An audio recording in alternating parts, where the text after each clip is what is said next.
台湾空军为了应对军事威胁，已经在2023年完成了对现役的140架16V Block 20战机的全部升级。然而，我们今天要讨论的不是16VB20，而是关于 Block 70的话题。理论上说，这种4、5代战机已经比台湾现有的任何战斗机都更先进，在驾驶技术方面必然需要特定水平，甚至可能会有新的驾驶规定。此前，台湾计划向美国采购66架更新型的 F-16V Block 70战机，用于驻守于台东制航基地，以加强东台湾的空防。根据台湾的预算书揭示，空军计划派遣65人前往美国接受战术专业训练，总人数比前3年共派出的50人增加了，为迎接新战力做好了准备。为了增强台湾空军的战斗力，台湾除了投入1402亿余元执行凤展计划，将141架16AB Block 20战机升级为16V1，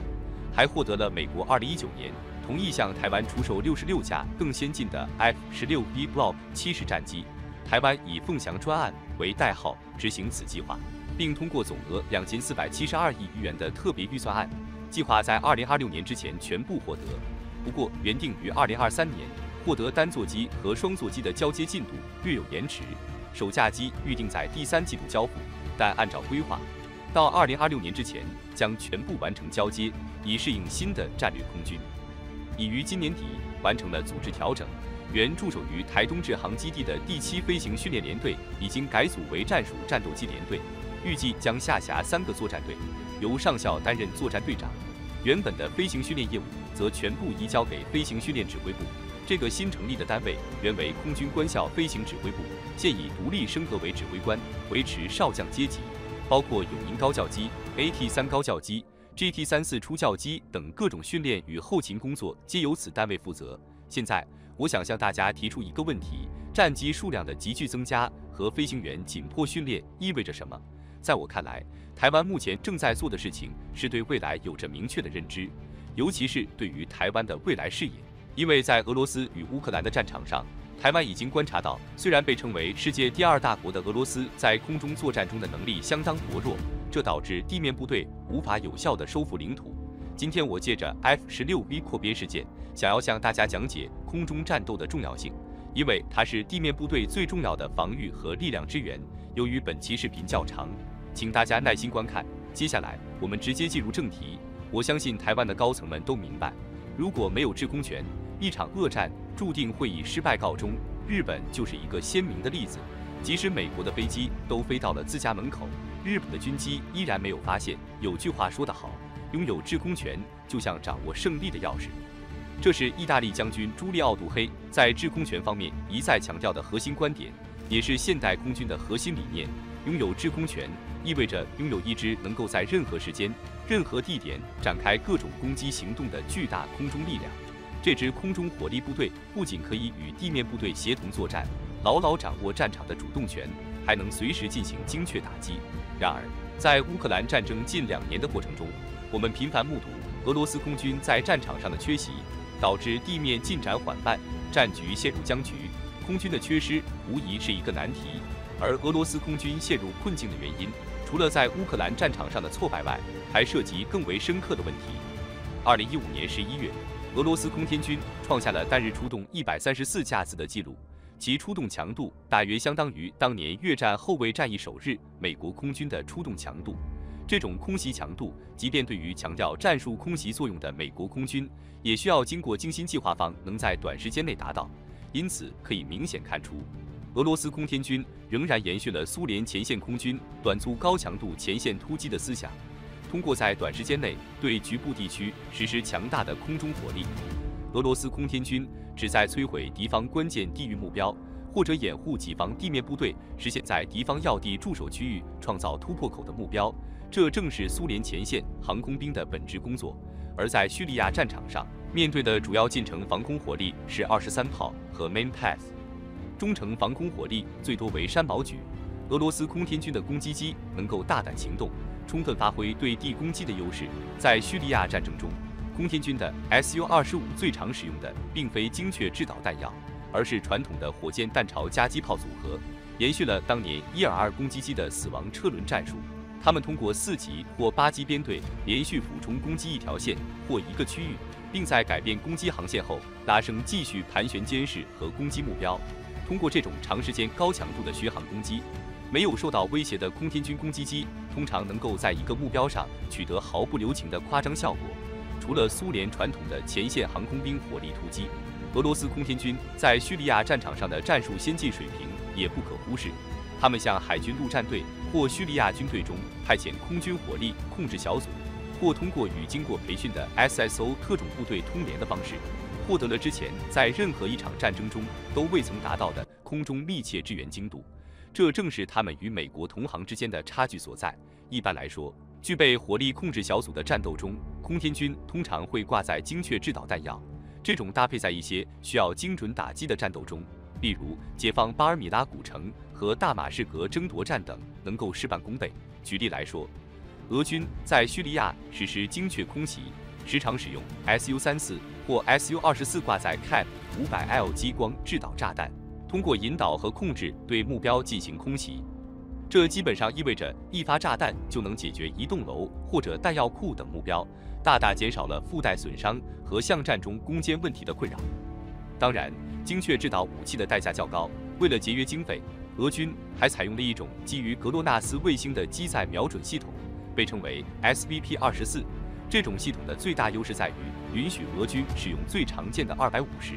500等非制导炸弹，也能够达到接近精确制导炸弹的精度。搭载此系统的 Su-24在6000米高度投掷非制导炸弹时，误差平均保持在4米以内。对于500公斤级航空弹药，如 FAN-500来说，这是相当精准的水平。除非是专门用于抵御空袭的地下混凝土堡垒，否则这个距离足以摧毁大多数目标。在多种综合因素的作用下，截至2017年底，俄罗斯空天军在叙利亚总共完成了2万次战斗飞行，从根本上扭转了叙利亚政府在战场上的颓势。这也是俄罗斯空天军在进入乌克兰之前最后的辉煌时刻。叙利亚战场的战绩无疑是光荣和辉煌的。然而，在这层胜利的光环之下，俄罗斯空天军仍然面临几个问题。由于长期的对外派遣，俄罗斯军费的消耗过大，不论是精确制导还是非精确制导的弹药，都需要制造并运送到叙利亚，这导致了俄罗斯本土的弹药库存短缺，特别是精确制导弹药。或许有人会疑惑，不是说 SVP-24火控系统可以提高非制导炸弹的精度吗？那么为什么还会存在弹药库存短缺的问题呢？这涉及到2个方面的考量。首先，俄罗斯空天军的资金状况仍然有限，尽管 SVP-24系统先进，但并不能为每一架对地攻击战机都实现全套的升级。完整的 SVP-24系统应该包含全面整合的航电和雷达系统、飞行和导航计算机以及数字化升级包。然而，由于经费有限，大部分升级的 SVP-24基本上只包括轰炸火控模块，而不包含完整的探测到导航的模块。这在叙利亚战场上暂时没有致命问题，因为地空对抗强度较低，即使装备了飞行员也未能充分利用。但在乌克兰战场，俄罗斯空天军将自己咽下了经济拮据的苦果。随着乌俄战争的爆发，俄罗斯空天军的短板迅速显露无遗。首当其冲的问题是在叙利亚战争中没有建树的空天军战斗机部队。众所周知，战争爆发当天，也就是2022年2月20日，霍斯托梅尔机场成为俄军伞兵部队及 VDV 最主要的攻击目标。这是一种典型的中心开花战术，旨在通过对敌首都附近机场的空中突击占领机场，并通过投放重型部队完成迅速占领敌首都的任务。俄军使用40架 Q-52掩护40台米8，一次性投放了600名 VDV 到机场。VDV 们在着陆时依然完美无瑕，因为靠52成功肃清了机场的防御。然而，接下来的进展却完美地展示了俄罗斯空天军的困境。在白俄罗斯集结待命的后续空中突击力量迟迟未能进入乌克兰空域，因为空天军根本没有面对现代技术条件下对等战斗力部队进行最简单的压制敌防空任务的能力。因为在叙利亚的经验和他们的上级都告诉他们，敌人根本没有任何防空能力。然而，即使将空天军的 C 飞行员全部替换成美军同行，问题也不会有丝毫改善。俄军飞机的 C 技术水平基本上仍然停留在苏联解体后的水平，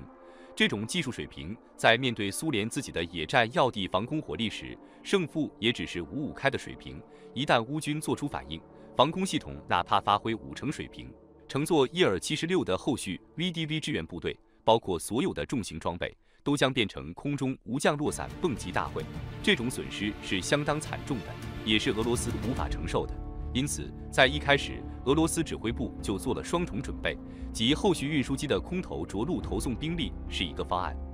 而地面部队通过白俄罗斯以最快的速度冲击机场，则是另一个方案。然而，由老弱病残和新兵蛋子组成的俄军欧集群，在乌克兰特战司令部的行动人员带领一群步兵前往基辅的途中，却被揍得满地找牙。这是俄罗斯指挥部没有预料到的故事。当机降单位圆满完成首波兵力投送任务，准备返航之际，俄军战斗机部队的战斗力短板愈发凸显。对于了解飞行射击游戏的观众而言，他们深知直升机在战场上所面临的中短程野战防空威胁尤为严重。这种对决犹如西部牛仔间的决斗，技术层面的较量至关重要，而非单纯依赖武器的先进性。即便是威名赫赫的长弓阿帕奇，在遭遇 CSU-232炮位的猛烈攻击时，也可能瞬间化为灰烬。俄罗斯的直升机飞行员们技术精湛，足以在乌军的防空网络中开辟出一条生命通道，确保霍斯托梅尔机场的空中补给线畅通无阻，继续向战场深处输送援军。然而，他们还需肩负起撤离伤员和遗体的重任，与重型武器一同撤离，这无疑是一项艰巨的任务。然而，乌军战斗机部队的及时介入，彻底切断了这条至关重要的空中生命线。地面防空单位虽然存在盲区，但空中飞行的战斗机，特别是配备先进雷达的4代战斗机，能够轻松捕捉到直升机的踪迹。白俄罗斯至基辅的直升机通道狭窄且短促，这无疑加剧了这一困境。乌军即便是使用苏联原版的米格29战斗机，也能凭借雷达和作战半径优势，轻松封锁这条空中走廊。只需一发半主动雷达制导导弹，便能将勇敢的直升机飞行员及其战机化为璀璨烟火。面对这种无法反制的对抗，任何直升机部队指挥官都不会让部下执行这种近乎自杀的任务。因此 ，VDV 在霍斯托梅尔机场的最后一条生命线也被无情切断。尽管此时他们仍具备固守机场的实力，因为从白俄罗斯到基辅的距离并不遥远，只要空天军能够突破乌军防空网，带有火力控制小组的 VDV 便能通过强大的空中火力支援，为进攻机场的乌军制造巨大的威胁。然而，空天军的战斗力和飞行员素质必须达到相当高的水平，才能在空中与乌军同行展开激烈对抗。然而，事实却残酷地证明了一切。进攻霍斯托梅尔机场的 VDV 在乌军猛烈的炮火和装甲部队冲击下，战至最后仅剩下10几人。据被俘的俄军 VDV 供述，参战的第31空中突击旅某连队在经过3天血战后，整个连队仅余他1人幸存。这意味着600名俄罗斯精锐士兵以及那些拼死运送至机场的装备和先进战车，最终都因空天军的无力而白白牺牲。霍斯托梅尔机场的战火仅仅是噩梦的序幕。俄空天军曾经信誓旦旦的1小时22分钟攻占乌克兰的豪言，如今已化为泡影。回首人类战争史上那场赫赫有名的空袭行动——沙漠风暴，我们深知成功的空袭绝非仅凭大人打小孩的自信，而是需要精心的策划与准备。任何残存的防空导弹阵地，甚至是最原始的光学瞄具高炮，在战场上都可能成为对地攻击部队的致命威胁。宣战前10几分钟，空军已经完成了探测、引导、分配等 C 任务的关键工作。那些针对敌方关键防空节点的弹药早已蓄势待发，一旦宣战号令响起，敌人的重要防空节点，如雷达站、防空指挥中心、远程地空导弹阵地、机场跑道等，都将在一瞬间化为火海。此刻，敌人的防空体系将陷入瘫痪，无法组织起有效的防御，只能各自为战。随后，对地攻击机群和防区外打击弹药将如狂风骤雨般席卷每一个敌人的重要军事目标。这便是现代空军的突袭威力，也是战争中的一门艺术。F-16AB Block 20为美国洛克希德马丁公司自1997年起陆续交付中华民国空军的一系列 F-16战损战斗机，美方称之为 Block 20，即第20批次生产版本。机体以批次15 OCU 为基础，机翼与机尾为批次52的混合机型，航电以北约 F-16AB MLU 方案标准为基础改进，具备超视距空战、精确对地和反舰能力，总计生产150架，截至2012年保有140架在役。自2018年开始，空军已陆续将旗下 F-16AB Block 20升级为 F-16V 标准，而全数 F-16AB Block 20的升级计划预计于2023年完成。冷战时期，中华民国空军倚靠美制战机保障制空权。自1970年代 F-16进入美国空军服役之后，在每年的美台军售会议上，皆出现向美国要求采购 F-16的提案。在吉米·卡特政府执政时期，通用动力针对无法获得美国国务院审核的潜在客户，提出使用 F-4U-02 战斗机上的 G-79 涡轮喷射发动机动力的降级版 F-16、F-16-79 计划。据信便是为了争取中华民国订单而研制，但使用前代发动机的 F-16-79 性能不如一般的 F-16。而有足够经费采购 F-16的国家美方多半愿意提供标准版本的 F-16， 降级版本的 F-16-79 自然不受大多国家重视。在1980年代，因里根政府签署817公报，更让出售 F-16给中华民国空军的希望渺茫。至1980年代后期，中华民国空军主力的 F-104 战机因为接近寿命中期，妥善率偏低，除了严重影响空防任务之外，也造成多起坠毁意外和飞行员的折损。1989年5月，中华民国参谋总长郝柏村访问法国之后，达索集团同意出售幻影2005战斗机60架，中华民国空军方面并且保留后续60架战机的采购选择权。一般相信，这件军售案给予美国政府某种程度的冲击。1992年9月3号，时任美国总统的老布什在美国总统选举竞选期间宣布同意出售中华民国150架 F-16 战机，包括120架 F-16A 与30架 F-16B， 总金额达到60亿美金。这个采购计划美方命名为和平凤凰，台湾命名为凤凰计划。虽然当时通用动力公司在德克萨斯州沃斯堡工厂在量产的机种为 F-16CD， 而且这也是中华民国空军的首选，然而通过批准出售的是 AB 型，要复刻旧机势必会增加成本及后续的各种难题。最后在双方协调后，生产了一种独一无二的 AB 型。这个批次使用了批次15 OCU 的后期型机身为基础，批次30、40的机翼，批次52的机尾与垂直尾翼，批次42有挂载点的进气道，搭配当时欧洲4国正在进行中的中期寿命升级计划的航电设备标准，以及批次32的动力系统，普惠公司的 F100PW220 发动机，成为独一无二的型号 F-16批次20。和平凤凰计划虽为中华民国战机提供实时域，但当时的中华民国空军估计需要450架左右规模的先进战机，先后购入的3款机型总数仍不到这个门槛，因此还有大约1个连队左右。在1980年代末期制造的 F-5EF C 构型机仍在服役。这批战机服役20年后，约自2005年起，陈水扁政府执政时，中华民国空军开始向美国争取采购至少66架的 F-16CD， 取代 F-5机队。但美国基于中华人民共和国抗议，又顾及广大中国市场的经济贸易下的美国国家利益及诸多理由加总下， F-16增购计划美方长期未能允诺，直到2019年才成功增购 F-16CD Block 70。面对中国及台湾双方空中战力落差逐渐弥平甚至不利的状态，2011年9月22号，美国政府通知中华民国政府的军售项目，提供了 F-16的全面升级计划。美国方面释出的清单包括换装主动电子扫描阵列雷达、联合头盔瞄准系统、AIM-9X 响尾蛇空对空导弹、ANALQ-213 电子战管理系统、联合直接攻击弹药、Have Glass 2电磁波吸附逆踪涂层，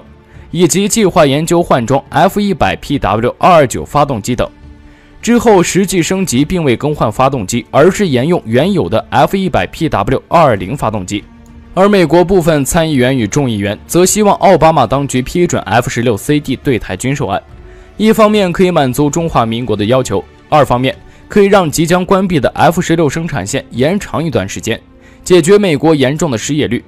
后来就美国官方的说法，美国并未排除日后售台 F-16CD 的可能性。此一说法就是先将国军 F-16AB 增强某种程度的战力，尽量达到平衡解放军威胁的程度。2012年10月，洛马公司赢得美国政府价值 18.5 亿美元的合约，为中华民国145架 F-16AB 战斗机升级航电系统。洛马公司称，升级包括安装主动电子扫描阵列雷达、嵌入式全球定位系统、升级电子战和其他航电系统。在雷达来源部分，中华民国空军决定交由洛马选择与美军同样的雷达款式。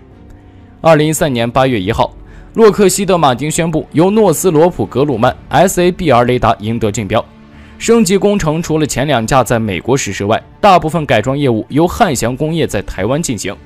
2016年至2021年完成作业。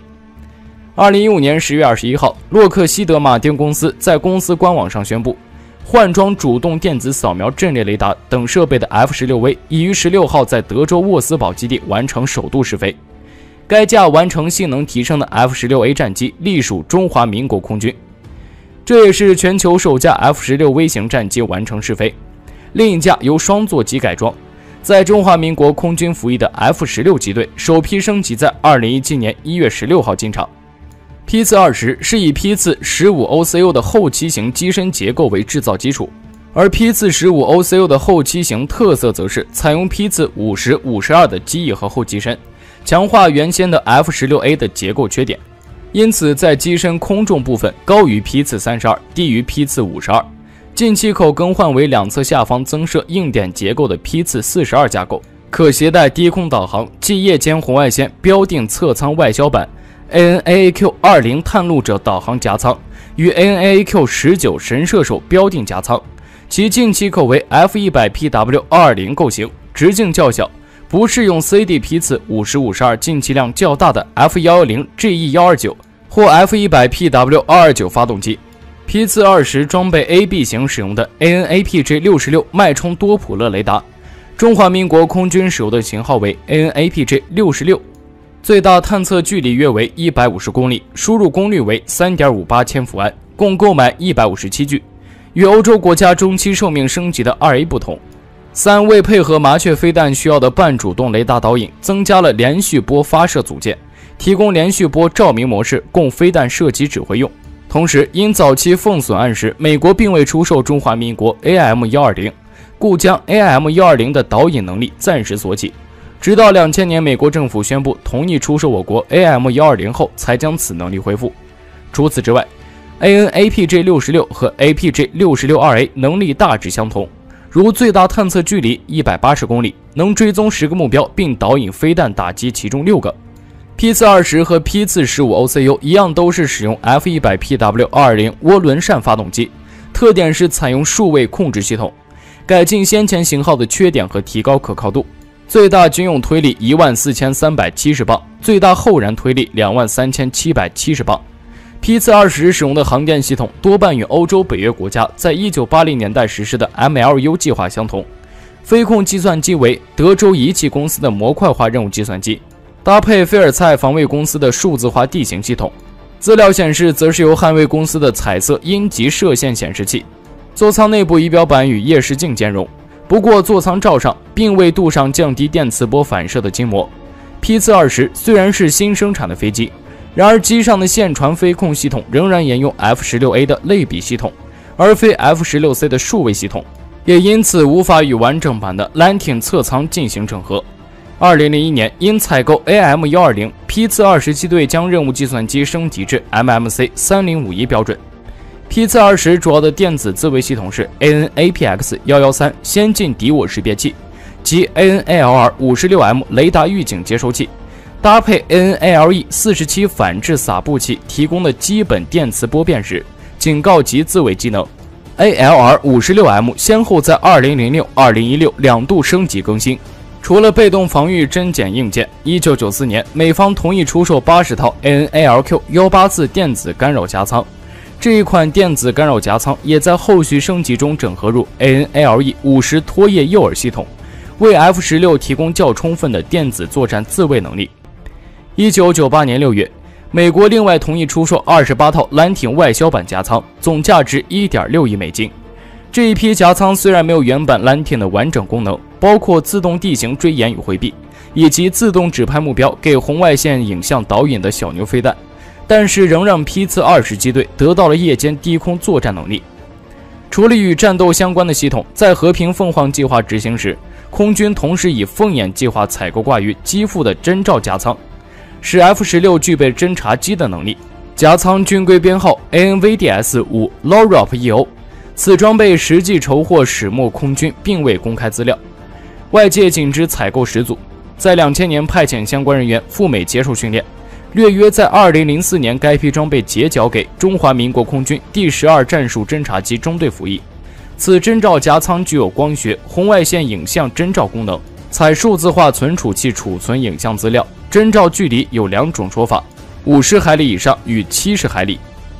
自美国运交 F-16后，因为持续购入新武器，机队一直在执行小规模的升级，但都以更换计算机软件、改善界面等次系统居多。全面性升级计划是跟随美军计划，升级清单在2011年9月22号美国发布的对台湾军售清单中详列。虽然美军因强制预算撙节计划一度让 F-16 延寿改良计划陷入停摆风险，但后来再拆开计划，并由中华民国空军负担计划费用下，最终项目顺利续行。升级型机种原厂称为 F-16V。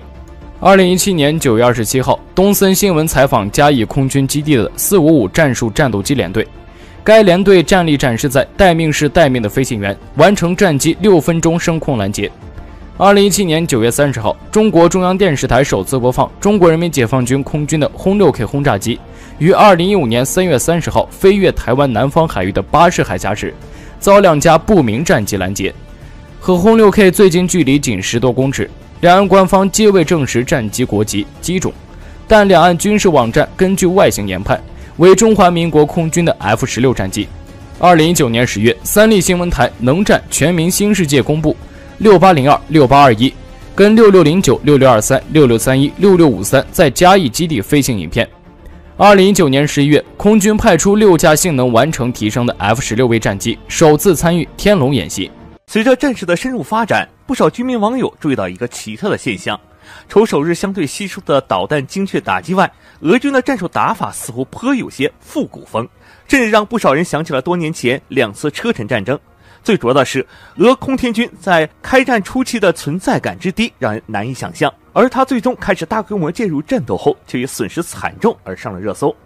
自3月5号开始，俄军相继损失2架苏34战斗轰炸机、2架苏25攻击机、2架米24 35攻击运输直升机、2架米8中型直升机、1架海雕10轻型无人机以及1架苏30 SM 战斗机。最引人注目的是，一名曾参与叙利亚作战的空军飞行员也因其苏34被击落而遭到乌军俘虏，而他的轰炸领航员则在跳伞后阵亡。不同于此前乌军的嘴炮宣传，这些损失不但有视频图片为证，也得到俄军承认。而上述10架战机的损失居然都发生在短短26小时内，这是俄空天军开战后至今最大的单日损失，而且他们几乎都是在超低空突防时被乌军单兵防空导弹击落。那么实力强大的俄军为何要让本国战机冒这样的风险呢？超低空突防轰炸战术是怎么来的？有何优点呢？军用战机问世以来，陆地、海洋、天险作为屏障的作用瞬间大幅降低，而且交战双方都有机会攻击对方部队后方甚至本土。但这种进攻武器和对应战术的出现，自然也促使防御方针对性提升自己。例如雷达的出现，就会让防御方提前进入战备，进而完全有可能以逸待劳，重创对方来袭机群。这样一来，攻击方只能利用对方监控漏洞隐蔽。由于雷达往往难以在超低空有效捕捉目标，因此超低空快速突防打击在二战中得到广泛利用。例如，英军就曾依靠文式轰炸机以此战术摧毁法国和丹麦的盖世太保总部等目标。文式不但速度快，而且木质机体难以产生回波，面对此类任务时可谓得心应手。轰炸机的一大难关在于如何保持自身生存率。二战中一些轰炸机试图通过加强防御火力自保，但战后喷气式战斗机以及空对空制导武器的普及，这种方式被证明基本走不通。第二种方式则是通过提升速度和高度，让对方看得见也难以够得着。但低空导弹的快速进步让这种思路的弊端也逐渐凸显，这样一来，低空快速突防的意义就得到较大重视。雷达仰角下限调整一般都是在紧贴地形障碍物的平均最高点，且多数固定雷达站都建立在较高海拔区域，所以即便雷达技术快速发展，低空盲区问题也依旧存在。如果雷达站附近有山，那么探测盲点就会增多，而舰艇雷达在海面时，杂波问题就会加大探测超低空敌机的难度。以美国为例，其本土防空司令部的各类雷达可以有效监控正常高度下的所有空域，但如果敌机保持100米高度，那么这一体系就会成为筛子。倘若来袭目标具有低红外雷达可视度特点，而且发射的弹药同样可视度较低，那么一般的防空雷达就更难以在防御初期准确捕捉并跟踪对方。一旦躲过固定雷达，那么攻击剩下的就只有尽量避开对方机动式雷达，成功攻击的概率就会极大提升。在本土防御中，一些民用的电厂、网络通信机构以及交通要道同样对战争有很大作用，但这些很容易受损的设施难以和军事基地的那样得到密集防御。换而言之，即便美国也不可能在本土发展各种高度上都绝对严密的防御网。目前不少战机往往配备激光、红外系统和夜间飞行专业指引设备，还有专门匹配地形的毫米波雷达，攻击时的锁定也都有电视摄像作为协助。使用的对地对海制导武器同样会自动匹配环境，进而在超低高度快速扑向目标。一些常见的导弹和精确制导炸弹的共同点就是成本较大，部分型号甚至还需要发射方进行后续指引，这必然会增加攻击方的危险时间窗口。但如果超低空快速接近目标时，依靠精确的火控装置，即便投放普通炸弹，也会因为攻击距离缩短而命中率大增。试想，一个技术出色的飞行员依靠这种方式达到同样的打击效果，就会为己方战争开支做出很大贡献。直到今天，很多国家的空军都要求自己的飞行员能在所谓零高度安全快速飞行。北约国家空军的很多单位都在英国某个被称为音速峡谷的训练场进行超低空突防训练，他们希望借此超低空快速飞行规避对方防空系统的跟踪，而解放军也对此展开了大力训练。那超低空突防轰炸有哪些危险呢？有得必有失，超低空突防轰炸也会让战机和飞行员面临更大的风险。由于高度骤降，飞行员在极大的相对速度下，因误判导致事故的概率也会激增，对方对空射击的轻型武器也会带来很大威胁。非但如此，命中目标后往往还会导致大爆炸，如果不及时规避危险区，就可能被碎片或冲击波波及而导致失控。1945年，美国舰载机在东京附近的行动就证明了这一点。当时美军试图将神风敢死队和拦截美军战略轰炸机的日军战斗机尽量消灭在机场，但日军布设大量假目标，因此美军识别困难，加上高空轰炸命中率不佳，所以美军只能让舰载机超低空突击。但这也导致日军瞭望哨提前察觉了其动向。同时，日军还在品种等地机场的假目标附近隐蔽了大量防空火器，并在美军机群错误地袭击假目标时骤然开火，导致美军损失惨重。由于高度太低，不少美军飞行员甚至来不及跳伞或迫降。据美军参战者回忆，这次损失完全出乎美军预料，甚至导致舰载机联队的打击计划被迫修改。对于俄罗斯而言，超低空飞行的危险也是其深刻的痛。苏军入侵阿富汗后，美军为反抗力量提供了大量毒刺系列单兵防空导弹，并派不少教官亲自指导。这一来，苏军直升机几乎从猎人沦为猎物。更可怕的是，游击队还经常携带毒刺导弹潜入苏军机场附近，专在苏军飞机起降时下手。在今天的技术下，超低空突防袭击也面临局限性。目前，中美等军事大国都有大型或中型预警机，这些预警机都有探测范围远超过陆基、海基雷达的空基雷达，下视范围和有效覆盖面积都得到长足进步。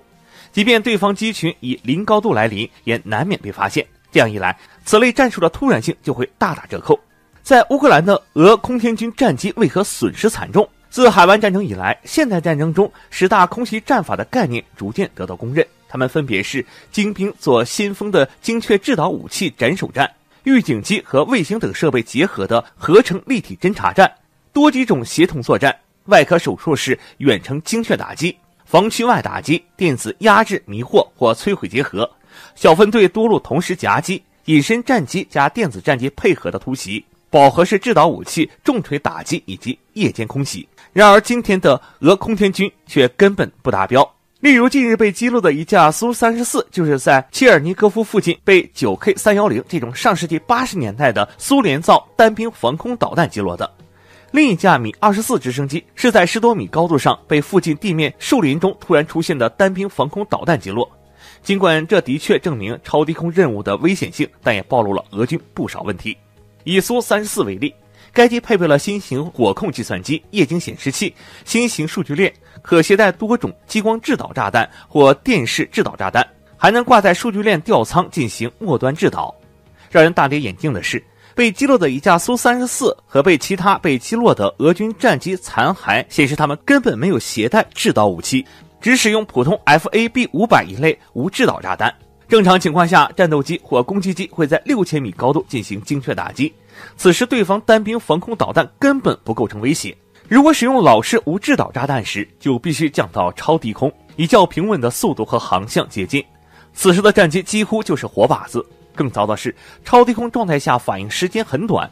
战机飞行员甚至没有时间干扰对方导弹。乌军使用的单兵防空导弹多半是红外制导类型，各国主力战机也都有红外、紫外导弹逼近告警设备，即通过红外扫描元件探测导弹来袭时的红外热信号。最新型的产品为凝视型红外焦平面阵列电扫描探测，它对导弹的探测范围更大，报告反应更快，更不容易虚报。目前俄军无人机总数虽超过2000架，但却明显缺乏大中型高航实察打一体无人机。以俄乌战争开打1周后才亮相的猎户座系列为例，该机最大载弹量仅200公斤，作战半径仅150千米，显然无法覆盖偌大的战场，而且无法和天基卫星联动。这就是俄罗斯低空突袭损失惨重的原因。尊严只在剑锋之上，真理只在大炮射程之内。我们下期见。